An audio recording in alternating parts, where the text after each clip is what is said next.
a real estate and finance expert that goes to bat for you every day as a consumer advocate. Your host and the consumer quarterback, Brandon Rhymes. And welcome to the show. Thanks so much for spending some time with us. We greatly appreciate you supporting the Consumer Quarterback Show, supporting the local economy by supporting the show and all of our expert contributors. We got Jason Avery in the house, Avery Construction. He's the owner. And we're going to talk about the value of room additions and that kind of thought process and what that brings. Also, second half, we're going to be talking with Billy Christensen. He's running for Supervisor of Elections here in Hillsborough County. Very important position right here in local politics. So we're going to talk with them on today's program. Of course, Alex, BlackBelt Lima, always in studio with me as well. And save the date, Friday, September 27th, 6 o'clock. You are invited to our monthly gratitude party. What we do is we host a monthly gratitude party. And normally it's third Thursday, but this time we're changing it to Friday, September 27th over at the Tarpon Turtle. So we're going to have a great time there. We're going to have boats on the lake. We're going to have great networking and appetizers, foods, drinks provided as well. Friday, September 27th, 6 o'clock. You are invited, our audience, our friends of the program. We greatly appreciate everything that you do for our listening audience and all of our expert contributors. So we want you to see you there on Friday, September 27th, 6 o'clock. We hope to see you there. Quick shout out to our friend over at Lee's Royal Services. Lee does a great job cleaning our real estate properties. Lee's Royal Services right here in Tampa Bay. Highly recommend them. Residential, commercial cleaning. Lee'sRoyalServices.com. Lee'sRoyalServices.com. Make sure you let them know the real estate quarterback sent you. All right, a couple of hot listings here. We always like to feature our properties on air. 3101 Old Archer Road.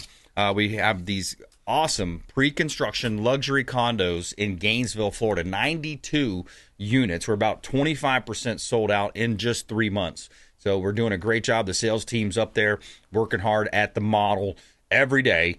And this one's on Old Archer Road in Gainesville, Florida. You're 1 mile from the stadium. So if any Bull Gators, any Gator fans out there, great investment, short-term rental opportunity, 5 minutes from Shands Medical, Butler Plaza, 3101 Old Archer Road in Gainesville, Florida. Great investment opportunity. 400,000 as your starting point, up to the high 900s for the gorgeous penthouses, 2-level penthouses with private plunge pools. Great opportunity to own real estate right here in Gainesville, Florida. 221 Howard Drive. I absolutely love this listing. This is one of my favorite listings. $1 million listing on the beach. 5 bedrooms, 3 bath. 3,500 square foot single family home, gorgeous 3-island kitchen with Thermador appliances, saltwater pool, 100 feet of linear waterfront on deep water, and you're also 1 block to the beach. 221 Howard Drive, Bel Air Beach, Florida. $3.4 million listing from the Platinum MVP team at Keller Williams Realty, and you can see all of our listings online, platinummvpteam.kw.com. All right. Jason Avery, back in studio. Welcome in, sir. Hey, man. Glad to be here. Yes, sir. Yes, sir. Thanks for coming in. And what you been up to? Well, just getting a lot of calls these days with the current market conditions. There's either, mother-in-laws moving in, parents trying to, bunk with kids, to share costs. We're seeing people want to take the garage, turn it into some type of an apartment for an Airbnb type situation, finding, additional income. It's a tricky world we live in these days. So yeah. I thought maybe I'd bring a little conversation about what some of these values are when we try to create more living space at our house. A lot of the people that, are curious about it seem to also maybe have some unrealistic expectations of what things cost in this in this inflated world that we live in. Yeah. So the reality's talking here. When you're in a project that's an addition, starting with new home construction. A buddy of mine's a superintendent for a major home builder in the area, and they're producing 4,000 square foot modern, footprints, and they're selling over 1.2 million. So their finished retail price is about $312 per square foot for the entire house. Well, some of us might remember it was just 20 years ago that it was like $120 a square foot for the shell of the house, and then that was some builder grade carpet and some cheap cabinets. That once you start to upgrade, the numbers would get into the 140, 160, for your mid to average homes. Yep. But these days, when you take 312 square foot for the entire house, now picture the fact that the addition only represents maybe 500 square feet. It's just the bang for the buck is not there. We're totally in reverse. Things that people need to consider that they're not are that you're not going to deliver the materials, just drop them off and start building the erector set. I'm probably going to have to tear back all your roof overhangs to adjoin the new extension of the roof. Then are we going to work with just an existing window or door opening to enter that addition, or do we now need to blow out a wall requiring a load-bearing beam? Then when you roof, are you going to roof just the new 500 square feet you added, or how old is the roof on the main home? Are you going to create a leaking nightmare and you might as well re-roof the entire thing? Then the electric, your current panel probably, if it has enough juice, it probably doesn't have enough breakers, room for new breakers to be added. So you're probably going to swap out, upgrade that box. And now what about the sewer tie-in? Sewer tie-ins are actually one of the more complicated parts of a job because they're underground. Yeah. Everything else I can run through attics. I can bring the wires over or the water lines over through an attic, but the drains have to go downhill. Right. And where is the nearest clean out? If you don't know the clean out, that's that cap that sticks up out of the yard on top of a plastic pipe. Yep. That's the clean out. That's the one access point where everything in your house converged to that spot and then exited the house towards the sewer. Yep. Well, if it happens to be in the rear where you're putting the addition, great. If it's just on the side around the corner, not too bad. What if it's on the other side of the house or way out front and you got to cross the driveway and things like that? It gets really complicated. But what about air conditioning? And if you're adding 100 feet or 200, maybe you can get away with just adding a duct into the room, but probably not without proving to the building department first that your air conditioner can handle the extra square footage.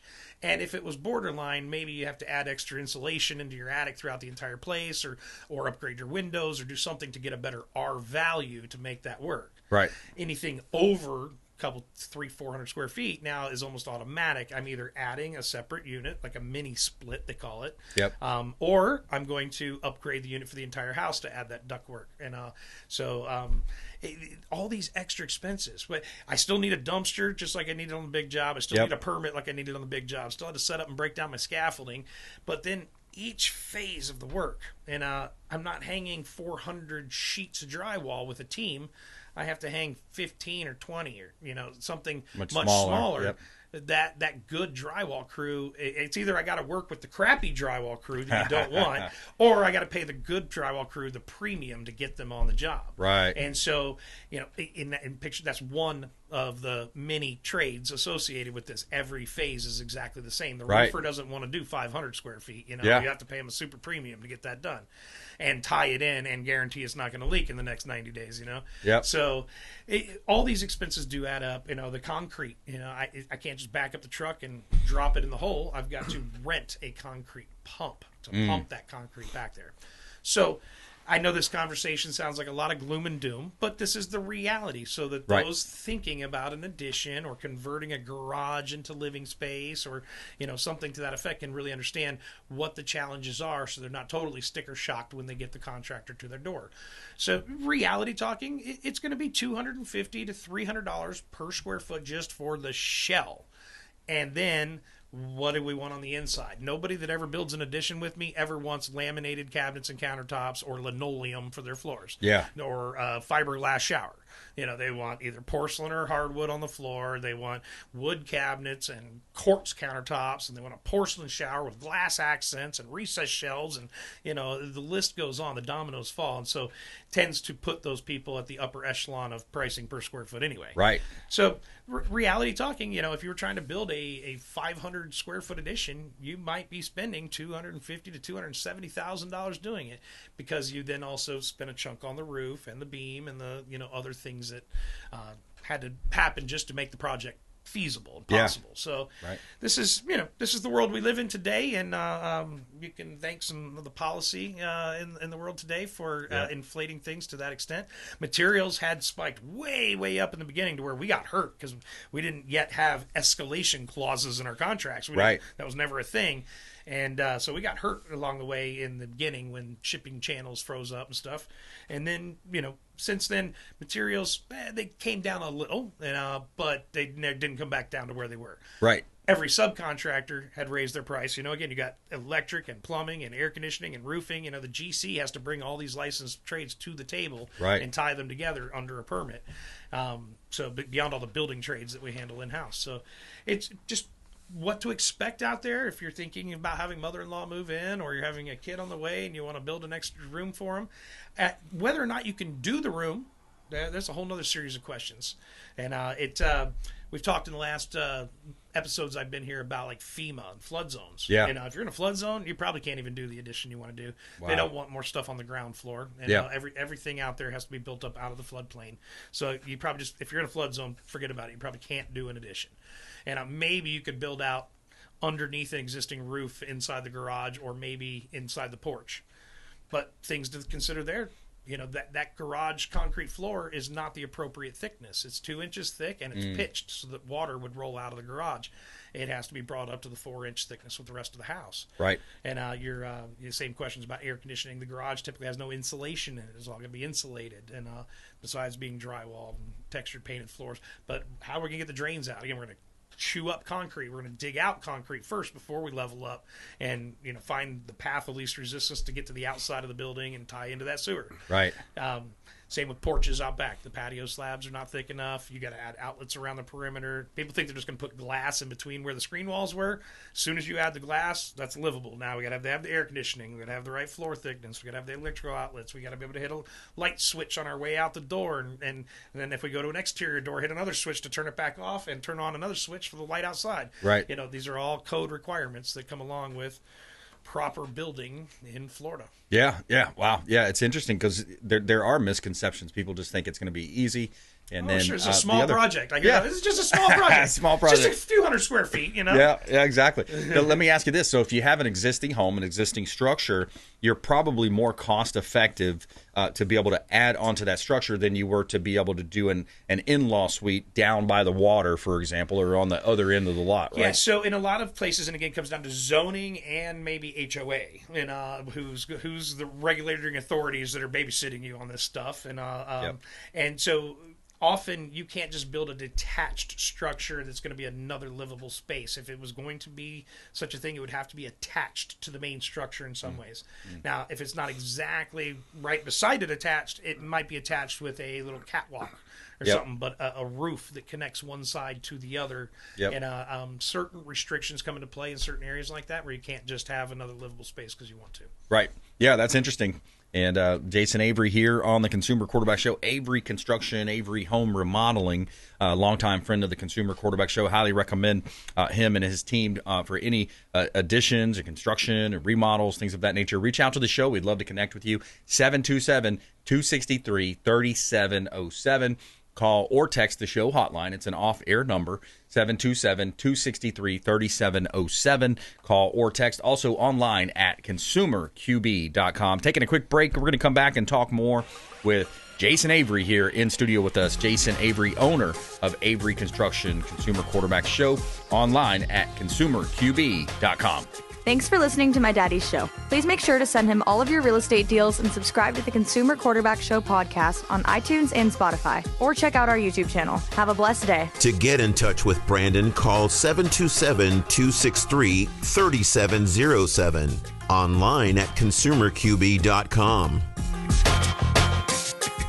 Dennis Prager here for Brandon and Lindsay Rhymes, owners of the Platinum MVP team at Keller Williams. Buying, selling, investing in real estate, their nationwide Keller Williams network makes them the best team to work with. Sellers, have your property featured live on air, creating multiple offers. Buyers, leverage a unique system that gets your offer accepted, never overlooked. Call or text 813-750-0550, 813-750-0550, or consumerqb.com. Lindsay Rhymes here with Archer Place in Gainesville, Florida.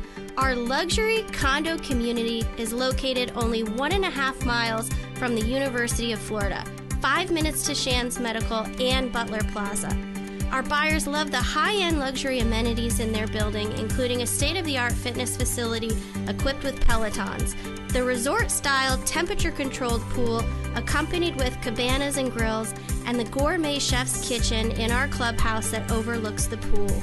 We have pre-construction pricing only for a limited time, with floor plans ranging from a 1-bedroom, 1-bath to 2-floor penthouses with plunge pools. Starting in the low 400,000s to the high 900s, investors, parents sending their young adults off to school, medical professionals, business owners, and entrepreneurs alike are investing in these residences. Reach out to us today at 727-263-3707 to get more information.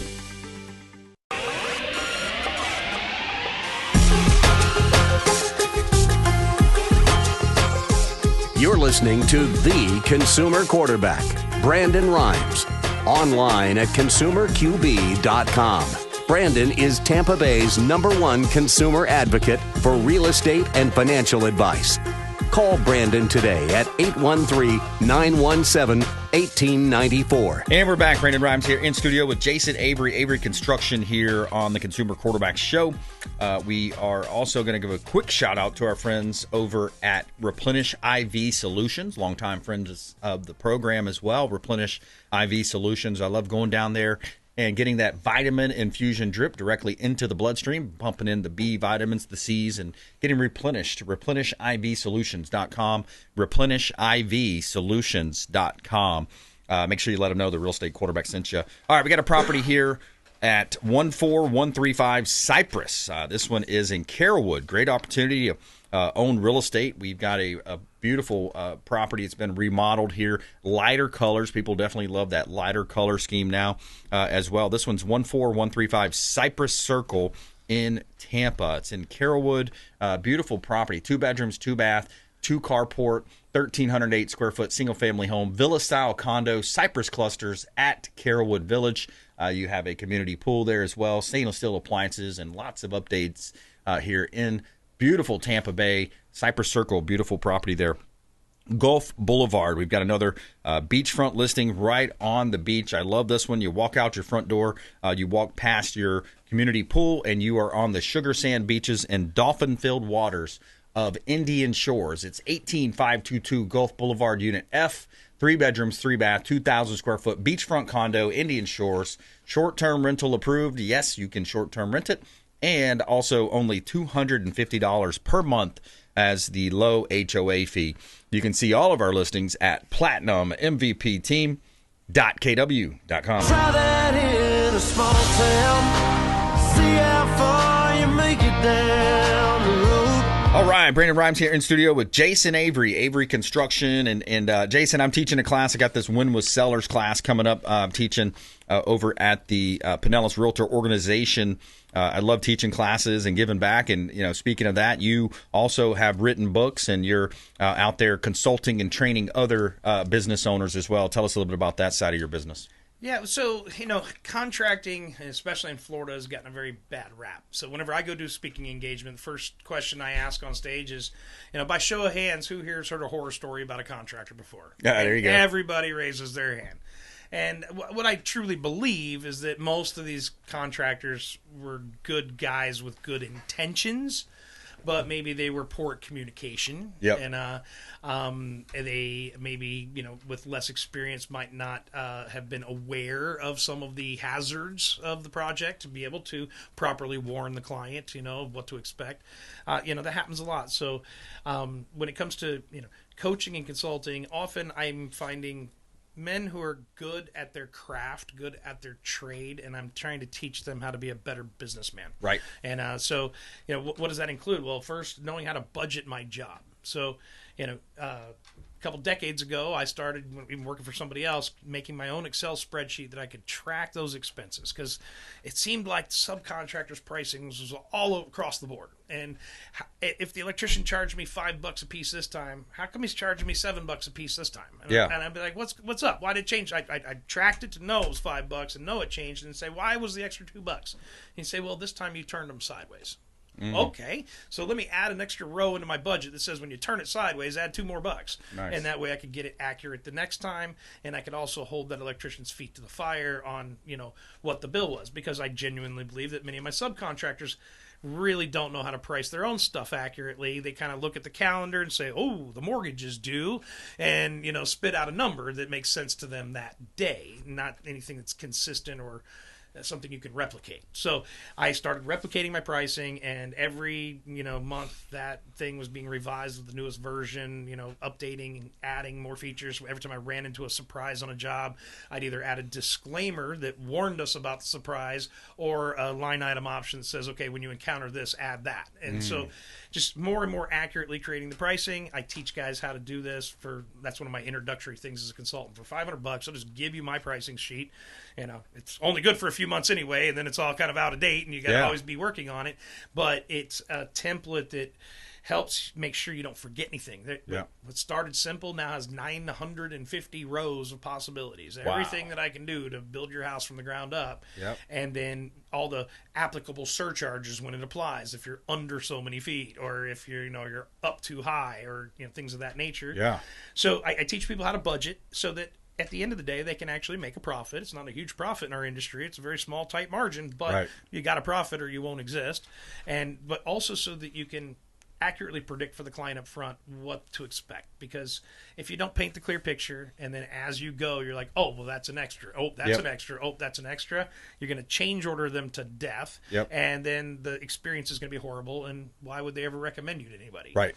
And so sometimes what might seem like I'm delivering a price that's a little higher than others, it's because it's more accurate and thorough up front than others, and you're not going to experience that uncomfortable series of conversations to follow. Right. And that's why my customers actually like me at the end and say a good story. Lots of referrals.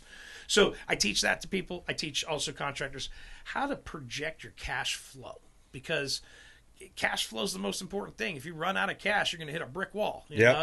All production stops, if you can't buy the materials or pay the labor on time. So when you've got all these contracts that you still have money to collect on, and you have money you have to spend in order to collect on, and how can you see the future? My QuickBooks tells me cash basis what went in and out of the bank through today, but what happens 3.5 months from now when all this work's dried up and there's nothing left? Is there any money left over for me, or am I upside down? Yep. And being able to understand and manage your cash flow is very important. I teach that to guys, not to mention just, again, proper documentation, all the right things that you want to spell out. Here's an itemized budget to break it down. My old boss taught me, write a vague description with your total number, so that way when they argue with you later, you got plenty of wiggle room to tell them why it's not included. He would sell them that way, and I was the manager that had to clean them up that way, and I had to settle all these uncomfortable conversations. So when I got out on my own, I decided I don't like that way of doing business. I'm going the other direction. I'm going to overwhelm you with information. Here's all the details, so I'm educating the client, and so that I'm leaving nothing to argue about. Out of that demo number that you think is too high, I had $500 budgeted for paper and plastic. I can take that out if you'd like and just let the dust fly, and they was, leave that 500 in there. Exactly. That's okay, When they understand that, where it's going, then it's all good. So I try to teach this to the guys too. And then in general, I try to teach entrepreneurs in any industry, and how to have a relationship with somebody, how to manage the relationship, how to, don't try to paint them the prettiest picture ever. Show them what the worst possible scenario looks like, and how you're going to attempt to do better. And then anything you do better is a positive outcome. That's right. Under promise, over deliver. Right. You make it too pretty, and then you don't live up to that, and all of a sudden, wow, he didn't do what he said. How do people connect with you, Jason? AveryConstruction.com, Avery. AveryConstruction.com for remodels, or construct-success.com for consulting. There you go. I like it. All right. Good stuff, man. I appreciate you breaking that down. And it's a lot like in the real estate business. You got to make sure you're clear and concise on your descriptions and things that you're going to be offering. So good stuff. Appreciate that.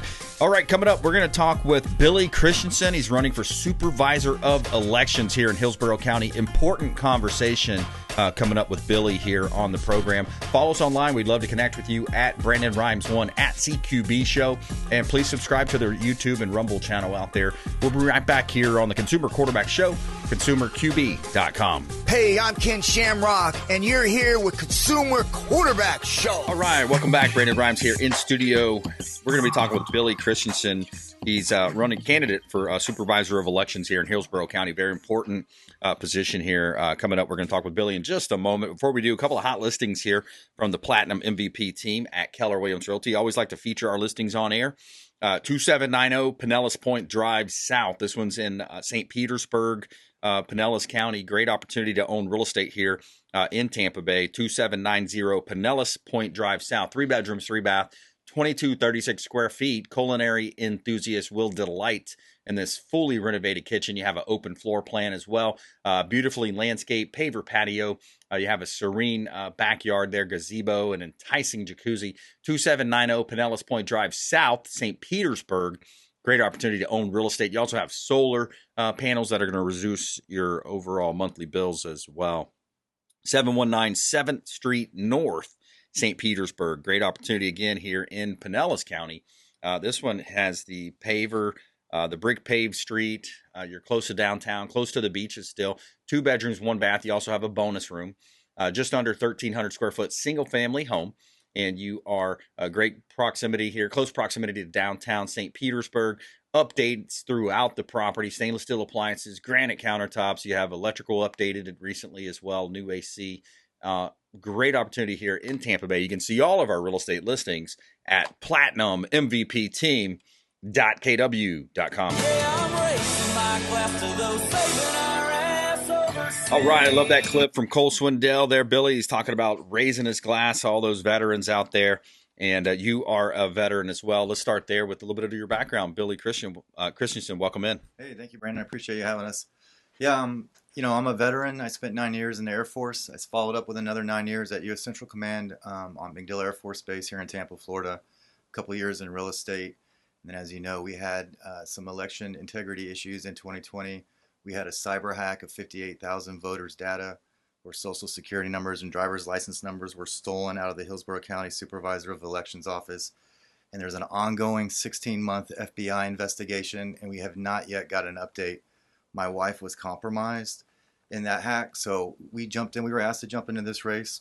We happily did it. We need an objective administrator in this role. There's some real issues going on in our elections office. Wow. Yeah, let's repeat that again. So the cyber hack involved local Hillsborough County residents. These hackers, is there any idea of intentionality there, or was it? We have no idea. You can speculate. If the supervisor were to provide us an update, we'd have some insight. But there's he hides behind this ongoing FBI investigation. Right. In my experience, if the FBI is investigating this long, it's not a routine cyber hack. There's usually a foreign element or potentially a local element to it. So until we get an update, we're left to speculate, which is unfortunate because speculation is not what we need in our elections right now. Right. Yeah, exactly. And the people deserve to know. Absolutely. Yeah. And I think a lot of times too, you hear it and you see it. It's like these politicians, these, even NGOs a lot of times, they're hiding behind, there's an ongoing investigation. I can't comment. Right. Exactly. And, we just had our primaries elections here and on August 20th, and the website crashed right as voting ended and the election results were supposed to be posted. So, there's something there where something that should never happen, will never happen when we're elected. But instead of providing an update and letting us know what happened, what's going on, is there another incident we need to be aware of, the supervisor dismisses it and blames the third-party contractor VR Systems, who, if you look into their history, they've been hacked multiple times dating back to 2016. Of course, they're a contract company out of Tallahassee, so perhaps there's some inherent issues there. But regardless, there's some cybersecurity issues in our elections office. I don't think the supervisor and his staff comprehend the threat that they're under. People don't realize that Tampa is the second most targeted city by foreign intelligence agents in the country. Wow. And, one of their tactics is to walk around and drop thumb drives outside of military installations, schools, medical facilities, and see who will pick those up and plug them into their computers, because those thumb drives are a portal into whatever access you have. Wow. And, little known fact is our elections, when they're tabulating and they're counting our election results off the tabulating machines, they use thumb drives to transfer the data from the tabulating machines to a computer database. So I can't believe we're using thumb drives in the state of Florida, period. They're outlawed in the Department of Defense. There's obviously some vulnerabilities that they're just not aware of. I'm a 20-year intelligence professional. These things are second nature to us. It's just shocking the lack of security that's in our elections process, and that is exactly why we've had these vulnerabilities and these where we've been hacked or somebody was able to break in and steal this data. Wow. Yeah. So that's crazy. Is DeSantis working on that, or state legislature? Are they working on a ban on these things? You know, I would like to see more, quite frankly. In the state of Florida, we were one of 11 states that have an unelected Secretary of State. And in Florida, the Secretary of State is the de facto supreme authority for the election process.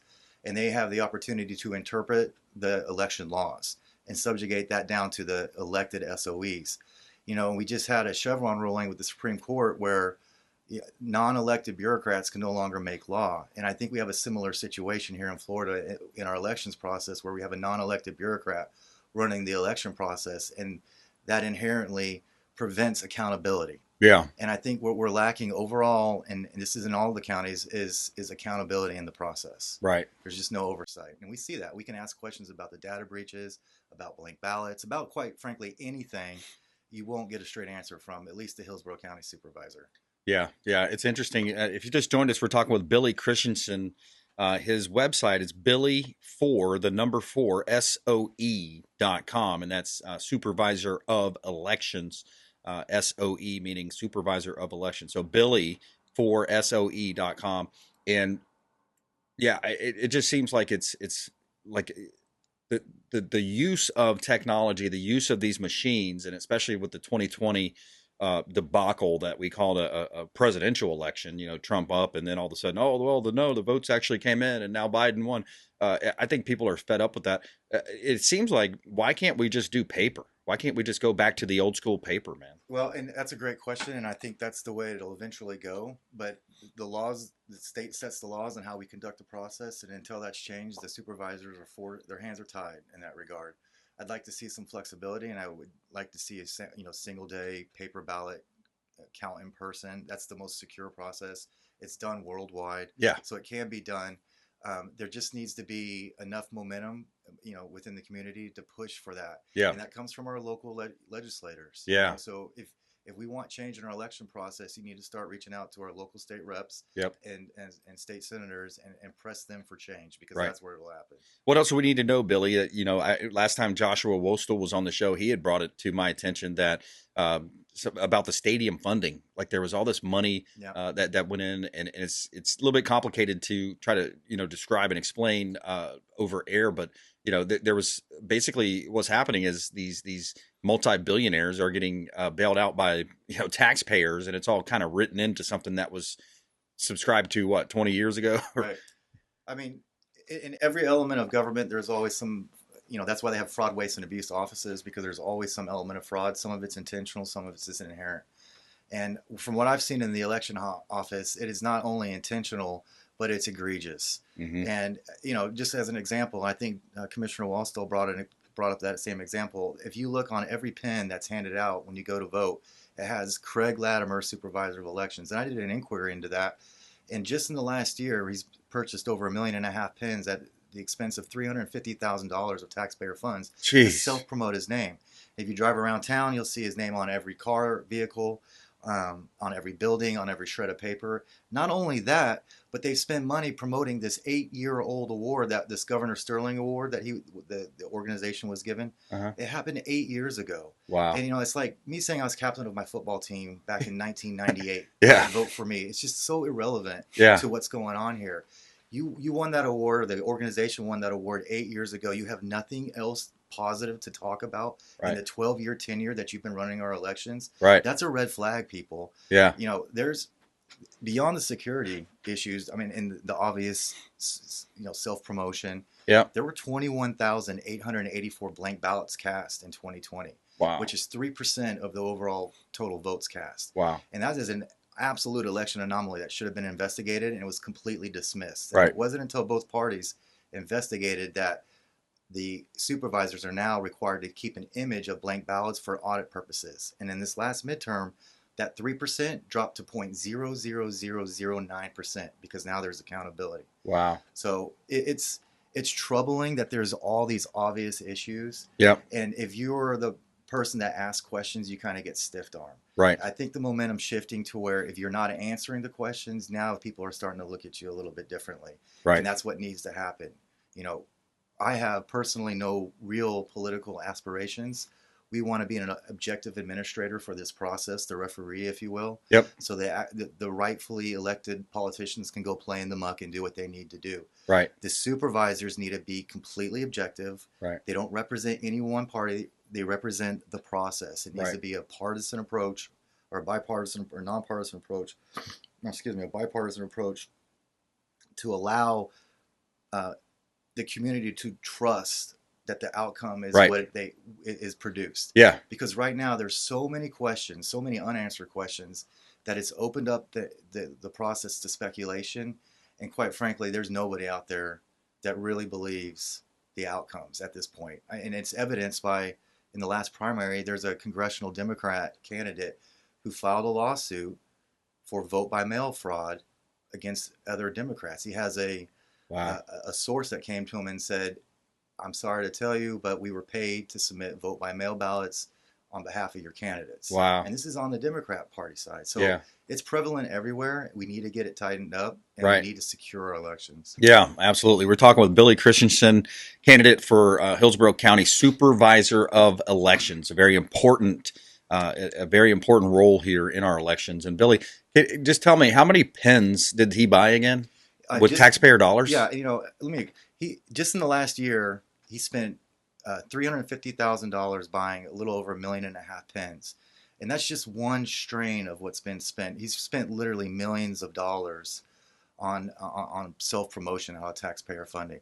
And what's worse is a lot of it's spent out of state. It's not even spent here locally on businesses here locally. He's spending it in Dallas and in North Carolina and everywhere. You know, come on, if you're going to spend the money, at least enrich the community. And I want to bring up one last thing. Speaking of money, in 2020, the supervisor, Craig Latimer, accepted an unaccountable grant from Mark Zuckerberg in the tune of $2.9 million. Wow. And if you're not aware or not, Mark Zuckerberg just came out and admitted that his money to influence the elections was wrong. You know, the Zuckerbucks were absolutely the wrong thing to do, and he kind of regrets it. Craig Latimer took more money than anyone else in the state of Florida. Yeah. And he's on the record of saying it was money well spent, although he won't tell us where that money was spent. Yeah. And he wanted more. And when people were giving it back, other supervisors, you know, he's asking for more. Yeah. So we have a character and morality issue in our supervisor's office. Yep. We need fresh leadership. We need a new administration. We need to bring back integrity, and that comes through transparency and a public accountability. Yeah, and it's that simple, and that's what we bring to the fight here. Yeah, exactly. And the Zuckerbucks, it was somewhere in the range of $400 million, maybe more. And from what I understand it, at least from watching 2,000 Mules, the documentary, if you haven't watched that, you've got to check that out. 2,000 Mules by Dinesh D'Souza. A lot of the Salem folks were involved with that film too. I think Dennis Prager was on it, Gorka maybe. But yeah, you've got to really kind of understand, like, these dollars were supposedly done in a good name, and it was all to help, people, and to put all these additional drop boxes. But then a lot of those drop boxes, if you look at the video, they were stuffed. They were ballot stuffed, and it was all, of course, in a Democrat run manner, and you could track it. You could cell phone track it. That's what the documentary shows, 2,000 Mules. But anyways, going on a little bit of a bunny trail there. But let's come back and talk more with Billy Christensen on the flip side. We're going to take a quick break. Supervisor of Elections, get out and vote. Billy4SOE.com. We're going to talk more with him in just a moment. Before we do, taking a quick break here. We'll be right back. This is Work Done, and you're listening to the Real Estate Quarterback Show, hosted by my man, Brandon Rhymes. To get in touch with Brandon, call 727-263-3707. Online at consumerqb.com. Hey, Brandon BRimes here for AmericaFirstPatriotStore.com.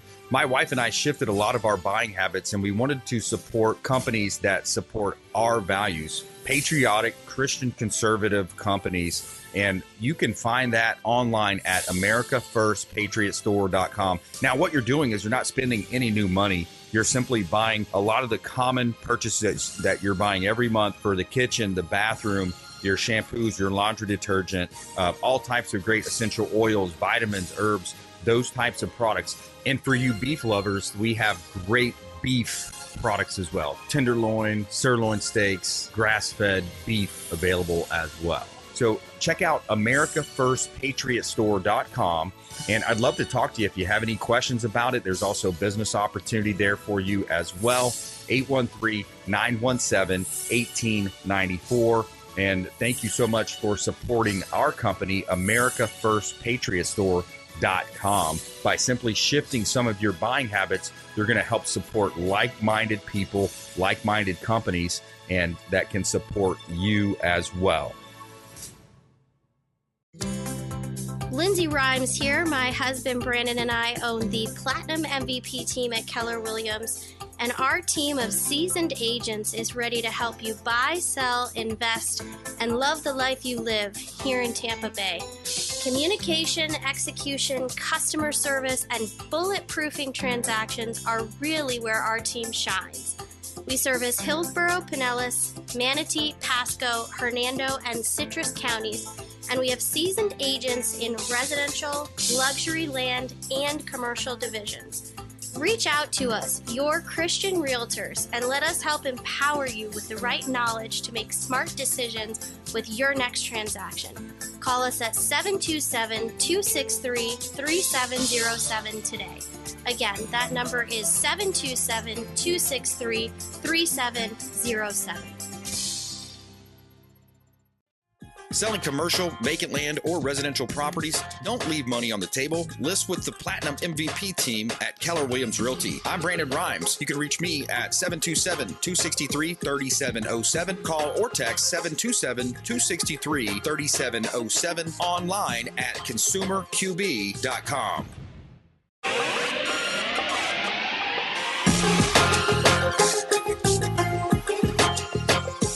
You're listening to The Consumer Quarterback, Brandon BRimes, online at consumerqb.com. Brandon is Tampa Bay's #1 consumer advocate for real estate and financial advice.